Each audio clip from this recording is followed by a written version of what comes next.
Howdy folks, today we have a really fun video. I recently did an introduction of the new 600mm PF, the 6.3 aperture compact super telephoto lens, and I had a whole bunch of different lenses and I was honestly struggling. What do I compare it against? These three, these two, the combinations were endless. Looking through all of your comments of what you guys seem most interested in, it seems to me that the 180 to 600 versus the 600 PF is the one people most want to see. And I actually got a message on WhatsApp from a friend of mine saying the 180 to 600 is $1,700, the 600 Prime is $4,800. Seems like a stupid move. How can they justify that price? It should have been like an f4.5. Now, I can't see that they would ever do that, seeing a 600 f4 is like a $15,000 lens. But I can see the point in that. Often when you're looking at a zoom versus a prime, whether it's in a standard range or a telephoto range, you're getting a much faster aperture on the prime. But in this case, both of these lenses at 600mm are f6.3. You can see there is a size and there's a really obvious weight difference between them. There's also a difference in the optical construction, but they're both using front filter threads rather than any kind of drop-in filter. And it does beg the question, what makes this guy worth triple this one when you don't have the flexibility of a zoom? Today I'm going out to a new nature reserve that I've not been to before. Hopefully we'll see some birds and critters to test these two out on the Z9 and see how they perform. So I had the intention of going out to a new wetland, but it was hours away and finally I couldn't make it work in the schedule before I needed to return these lenses. So I headed to the bird park in Tsim Sha Tsui in Hong Kong, where they usually have flamingos and all kinds of birds and migrating birds at this time of year, only to find the smaller pond was drained and they were actually cleaning it. Unfortunate timing.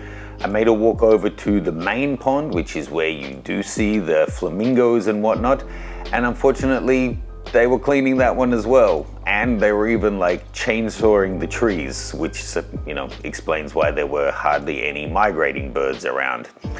So unfortunately that location was awash, so I headed to the bird street in Mong Kok, which is where you can buy all kinds of bird food and stuff. There's usually some birds on display, and set up the two different lenses. I also had the 800mm in my backpack, which I'm going to test out as well. Made sure that both my Z9s are in the same settings so that I could go through and compare the shots at the end, and shot away with them.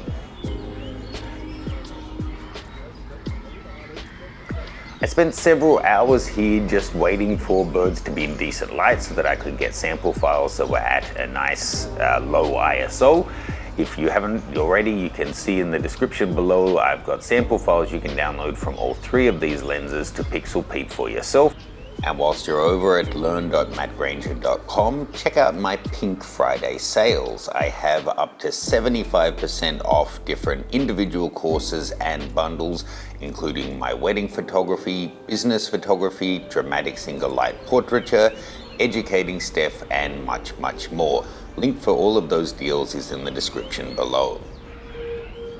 So look, I really enjoyed shooting with the 180 to 600. I think it's amazing value. Taking a look at the images, it's performing well. The images, you know, separate out nicely. The backgrounds were a little bit busy here, but when you get everything really locked on, it creates nice images.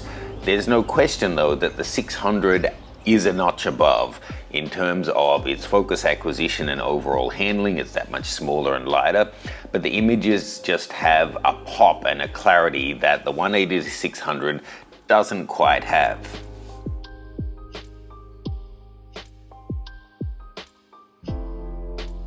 Now, as I mentioned, I also had the 800mm PF lens with me, and it's also a maximum aperture of f6.3, so all three of them are the same, but this is that much longer, and I have to say, it's that much better again than the 600mm Prime.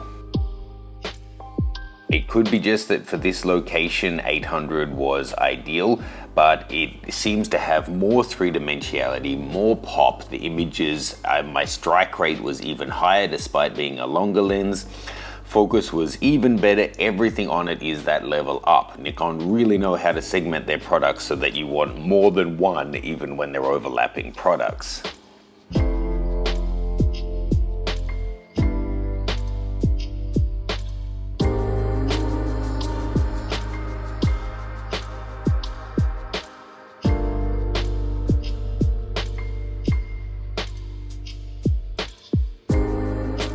I have to say, this 800mm has really impressed me in this three-way comparison. So look, I don't have the lenses anymore. I had to return them after doing that shoot, but I can share my thoughts with you. I think it's pretty clear that the 180 to 600 is, I stand by it, the best value Z lens in the system. It's just phenomenal. It is quite big and heavy even in this mix, but the image quality coming off it is very good and the price is excellent. When you compare it to the 600 Prime, no faster aperture, but it is smaller. It's considerably lighter. For a full day of shooting, you are going to notice that weight difference. And the focus and image quality is better on the Prime. There's no question about it. Don't confuse that they're both 6.3, so you're going to have the same result. In my opinion, the 600 Prime is giving you crisper, cleaner, nicer, more contrasty, sharper files than the 180 to 600. But if you're comparing those two at a third of the price and having the flexibility, there were times, for example, where 600 was too long to be able to zoom out to 500, 400, 300 and get a shot is really helpful. So it's going to depend what you're looking for. The 600 are likely to be dedicated birders or people shooting with long lenses who know that 600 is their focal length, and then it's really worth the money in my opinion. But wildcard, throwing the 800 in the mix, I think it's the best of the three, if 800 isn't too long for you. The image quality coming off it, I think, is a level above the 600, which kind of makes sense because it's that much more expensive again. It is bigger, it is heavier, it is more expensive than the 600, but it's an 800 6.3, so you're getting overall a shallower depth of field when you keep everything else the same. And it's beautiful image quality, and it gives you that extra bit of reach. So if you're adding a teleconverter, all of them are 6.3s, you're going to end up with the same maximum aperture, but with the 800 you're going to be that much closer to the action. So at the end of the day, they're all excellent lenses. It really depends. Do you need the flexibility of a zoom? Do you want the sharpest and lightest possible, or do you need the extra reach of the 800? And the image quality does go in line with the prices. I'm not sure in the same ratio, but it is definitely headed up in the direction of 180 to 600, 600 Prime, 800 Prime. Let me know your thoughts. Check out the sample files and my Nikon Expert Setup Guide. I'll see you guys soon.